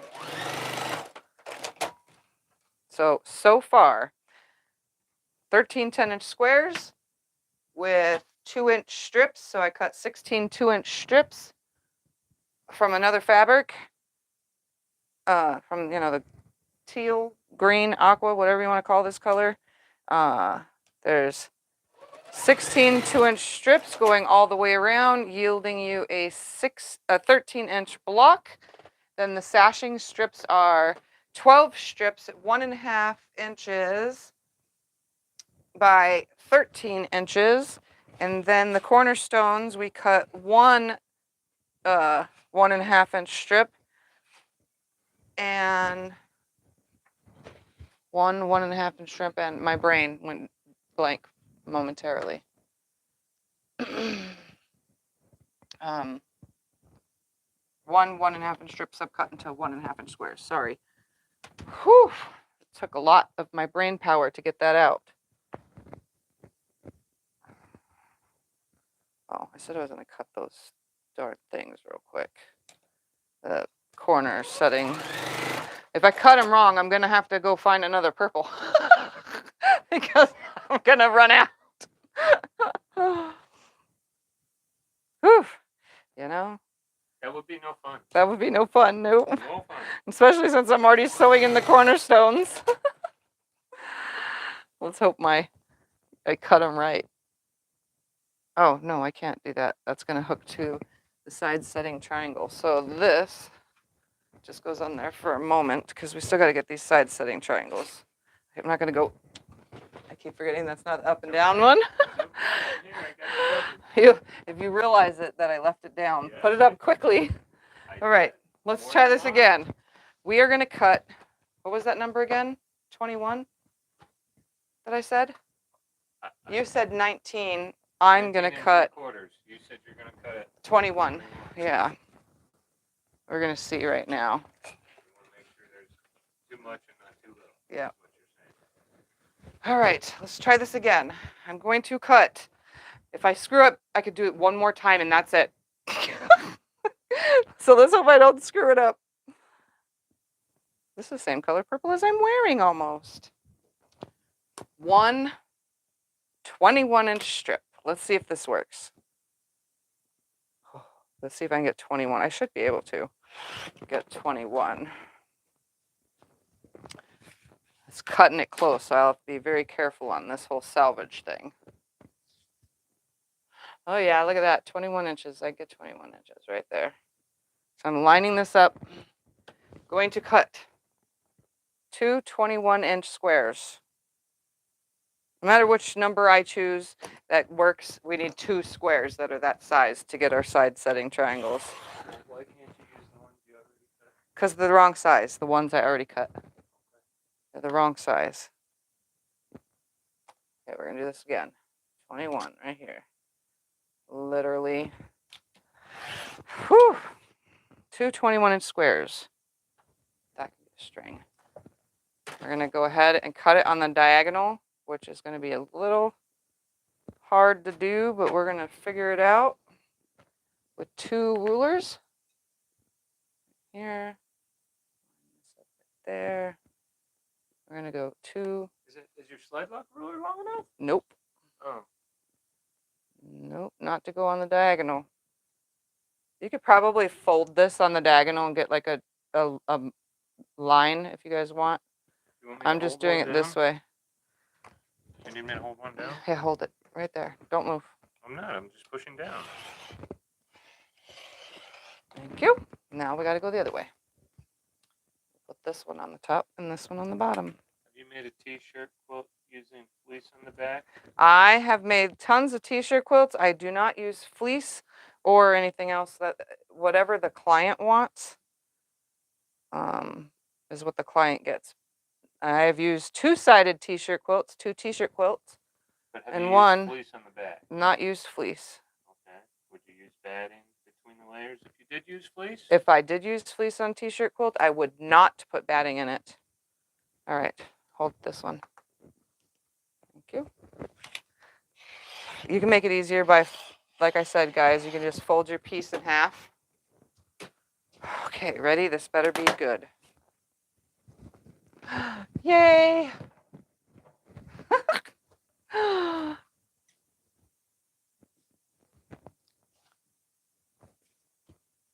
Obviously, we have to hook our pieces together still and on the ends, but right now this is what they are. So I cut 2 21-inch squares. And I'm going to put my Why more 12-inch strips than 13-inch? why more 12 12? I didn't use 12-inch strip. I used 12 1.5-inch strips. So here.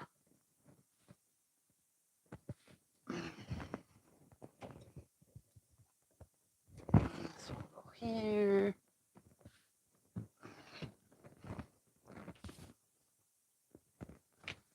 Here. And there. And then we're just going to hopefully be able to use these right here on the ends. 4 of them.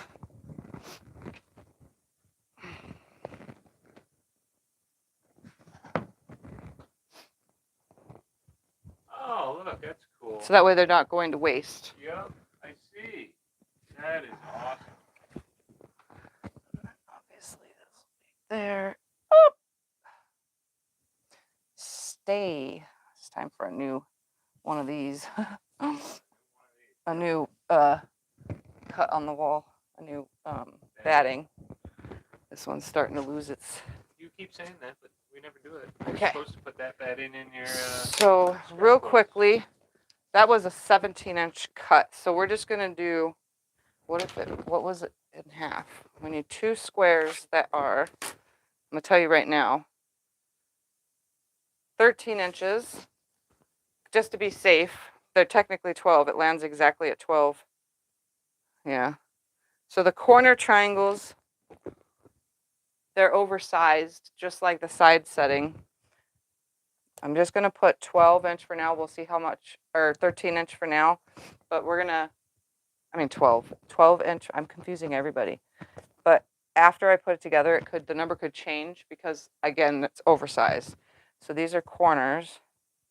So you would need 2 12-inch cut diagonally once. One time. Still looks like a big baby quilt. Yeah, and then Looks like it's a children's lap quilt, children's couch quilt. Then the side settings, I cut 21 inches, right? So 2 21-inch side cut diagonal twice. Okay. So that's where I'm at so far. Right now I'm just using the wrong cuts for the other thing just because. So now I need to attach my sashing piece to here on this end and then add this corner to it. And then this end and add that corner to it. But I'm going to do these first. That way I don't lose myself and where I'm at. We don't want to get out of order. So I'm going to attach these.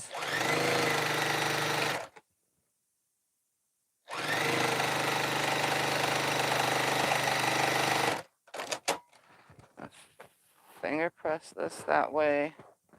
Put it back on the wall and grab the correct direction, which is this way. It's always best to, like, if you're laying it out on a bed or a floor, to just kind of lay it real quickly so you can make sure you're in the correct direction. It's sticking out a lot. There's a lot of hangover here. But that's because I was trying to make this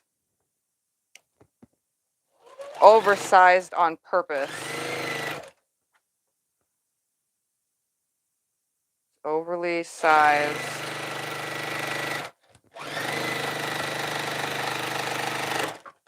All right, and then I'm going to press this towards the sashing. And then we're going to add the other one, which is this side.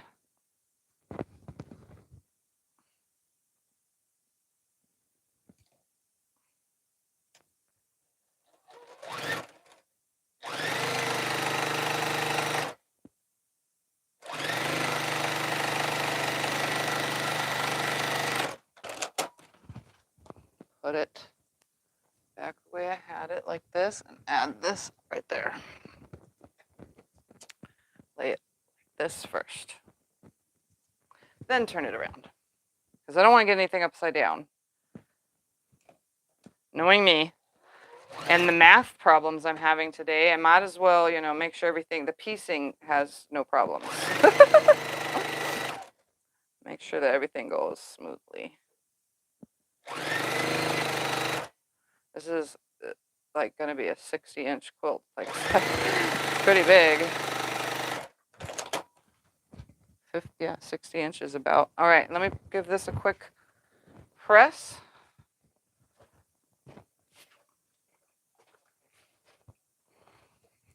And then I'll press the other one towards the sashing.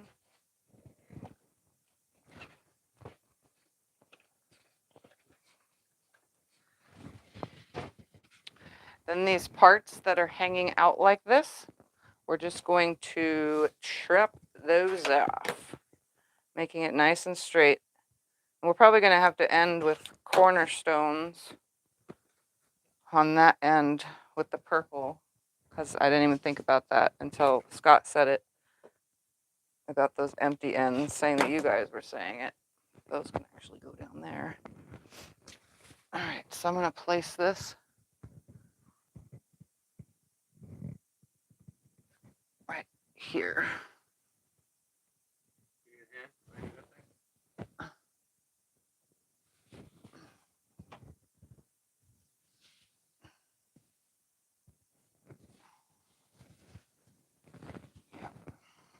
How many cornerstone squares did I have left of that? I had 6 left. That's probably a good amount. 4, 5, 6, yeah. All right, let's build this now. So this goes to this.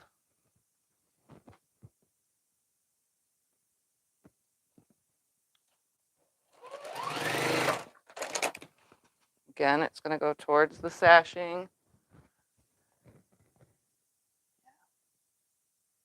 I got to scoot that down because I laid it on the wall too high, but the general idea is still there.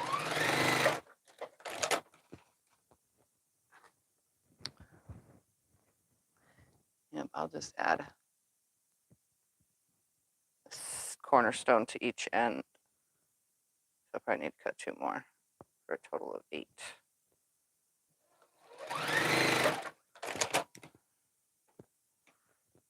We're going to make this work. It's going to work.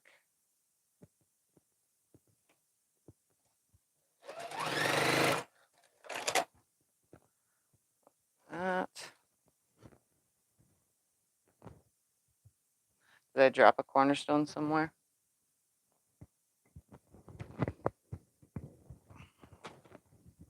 When I laid that on the wall? Probably did. Yeah.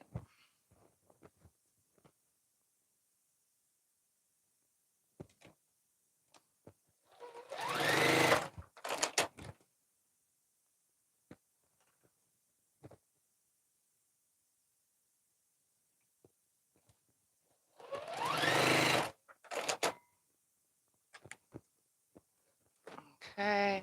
Oh, yeah, I did. Somewhere, somehow, there is a cornerstone sitting behind something or on the floor or somewhere around here.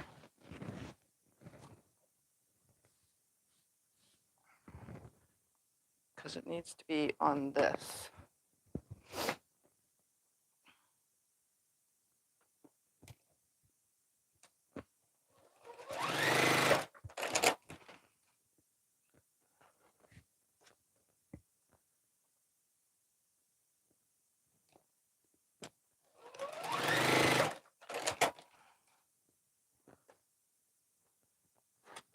All right, let's make sure this is where it needs to go.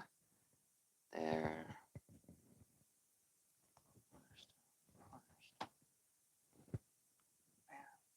Lines up perfectly. And then this goes down just a little bit like this. Scooch it, scooch it.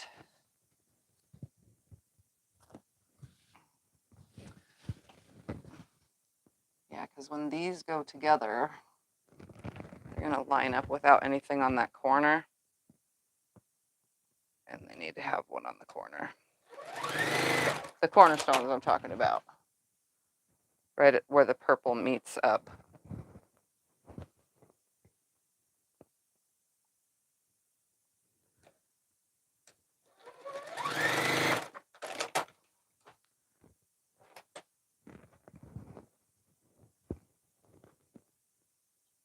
And we're going to make sure right now, once I have this pieced, because of the hangover.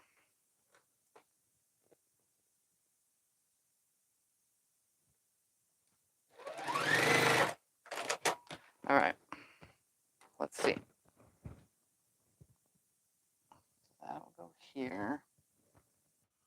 And those go together and it's going to hang over. So yeah, there needs to be something on that end for them to match up. So I'll need to cut just a couple more cornerstones for all those areas, which the one strip will still suffice. The 1.5 inch purple strip. Just subcut it the whole thing up into 1.5 inch squares, and you should have plenty of squares to go around this whole entire project. That way when these are added and this one goes on top of it, that there's no gap right there. We don't want a gap, you know? So they'll get one more purple cornerstone to seal that off, and then it'll just be one solid color in all those corners, you know? Wherever I am. Here. There. Here. So yeah, this could have came at 13 inches. So all 4 of these can be 13 inches because they're getting cornerstones at the ends. They didn't need to be that. So anything excess I'll cut and put into my scraps, which works out perfect.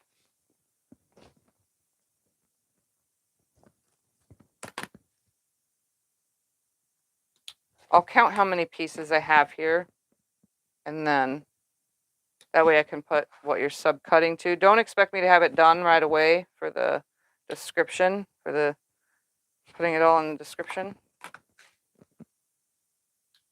There we go. Those can go in my scraps. Yeah, since there's going to be cornerstones right there, and that last piece goes on last anyway. This will match up perfectly. So I didn't think anything of those ends. So that'll go on before the end caps, which I'll do last. So I'm going to describe this as best as I can real quick. 13 10-inch squares. Okay? 13 10-inch squares.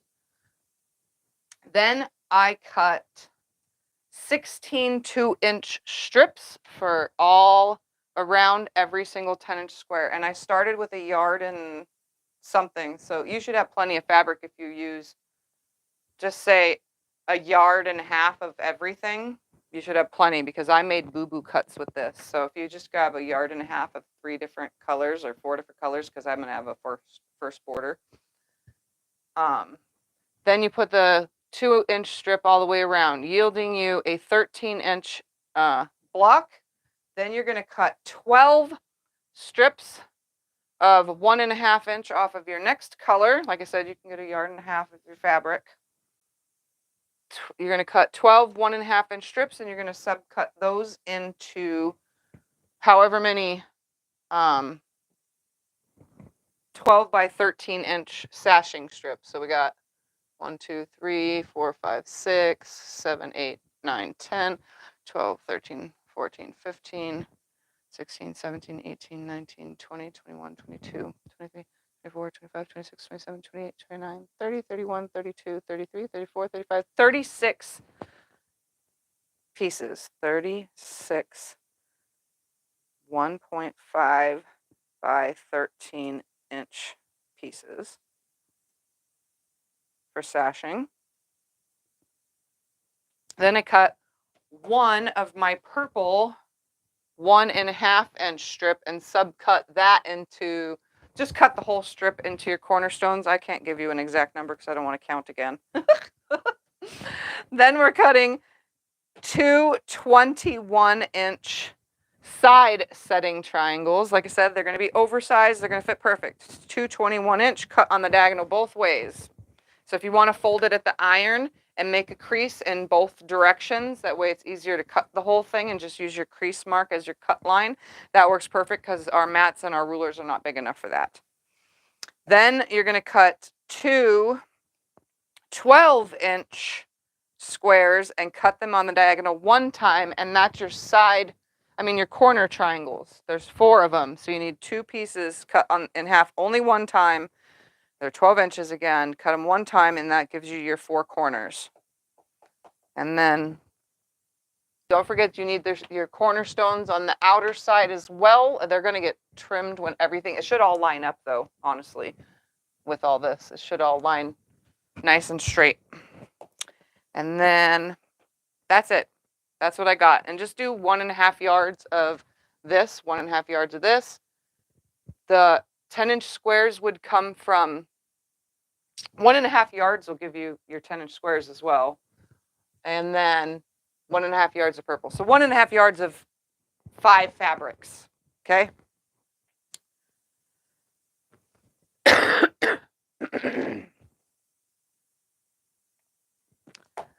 Perfect. There we go.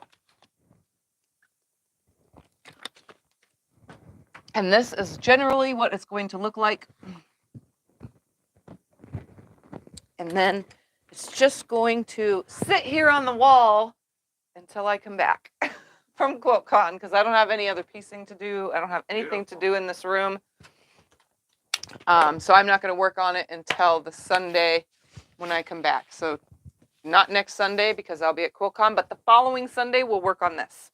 And what are we going to do tomorrow? And tomorrow we'll have a mail opening and long arm quilting. I'm going to play on the long arm. So if you want to just watch mail part only, you can leave after that. But if you want to be fascinated by custom long arm quilting, you can stay on and watch. Because I got to. If you don't want to watch the mail opening, yeah. You can come on just for the long arm. Yeah, if you don't want to watch the mail opening, which is only going to take 5 minutes, then you can come on just for the long arm quilting part. Well, those are the 2 videos that our fans don't like the most. Yeah. Mail opening and long arm. Yeah, so unfortunately. You can watch one or the other or none. Unfortunately, long arm quilting videos I stopped doing a long time ago on my channel because they just don't do good. I get unsubscribers, nobody watches them. They're just lousy videos for my channel. And mail opening has actually turned into lousy videos for my channel too. So those 2, we're going to combine them and see how lousy it does. Maybe people will like it. Maybe you guys will like it because I'm custom quilting. Everyone asked when I made the maple leaf quilt, if you guys remember the maple leaf quilt, that's what's on the long arm and I'm custom quilting it. Everyone asked during that video, how are you going to quilt it? I don't ever know until I get to the long arm, but because I've been on this custom quilting kick, well, I'm custom quilting it because I've been on a custom quilting kick. So, and I realize that if I don't custom quilt, I really sloppy. It's really, really sloppy. I'm bad at it. So I need to do it more often. So I'm going to quilt a lot of those quilts in the closet custom, just because I need the practice. All my client quilts and everything of mine has been getting just edge to edge designs. Nothing's been getting custom. So I need to practice my custom because I'm losing it. Oh, and I found that square. Look at that. It's just sitting behind the box. Just fell. All right, guys. So this is just going to stay here, but this is the general idea of things. 1.5 yards of fabric from 5 different fabrics. And then this is how it's going. Choose your main focus fabric and then your what you want around it and then your sashing, and look, all of it goes together and it looks amazing. And yet it's only just a couple fabrics, right? It's just simple, easy, but on point, changes the look of things. So it's just going to sit right here. And then I'll try to get it all into the description. I'll count exactly how many pieces and stuff, just in case, and I'll put it in there. It probably won't be today right away, but I'll get to it eventually. All right, any questions before I get off of here? Any idea what time you're going to be on tomorrow? What time will I be on tomorrow? Usually in the morning. We do mail openings. I get up, I do my thing, and then I come in here and mail open. So we'll come in here. We won't even need to come in here. We'll just mail open out at the long arm. And I'll do it out in the living room and then just go straight to the long arm. So get it turned on and start working. What do you charge for custom quilting? What do I charge for custom quilting? Custom quilting is 4 cents a square inch on up. So it starts at regular stitching and a ditch and maybe a couple whatever here and there. And a little bit of ruler work at 4 cents a square inch, and then it goes up. If you want it filled in and the whole background heavily quilted and blah, blah, blah, blah, then it goes up. So, but it starts out at 4 cents a square inch. Any other questions? I really like this on camera. It even looks cute. It's beautiful. Yeah, I like the colors. In person, it's way more vibrant, but on camera, it looks great. I do want to show you guys one thing before I get off of here.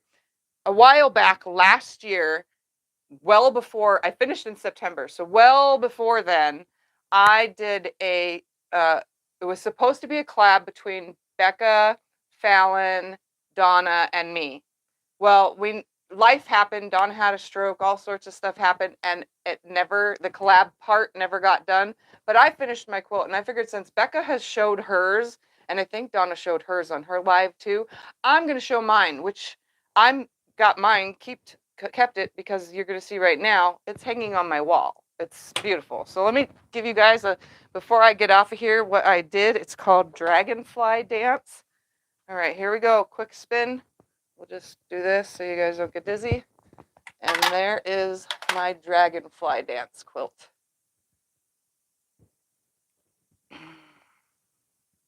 So I added on mine embroidery dragonflies to go with it. That's a paper pieced pattern.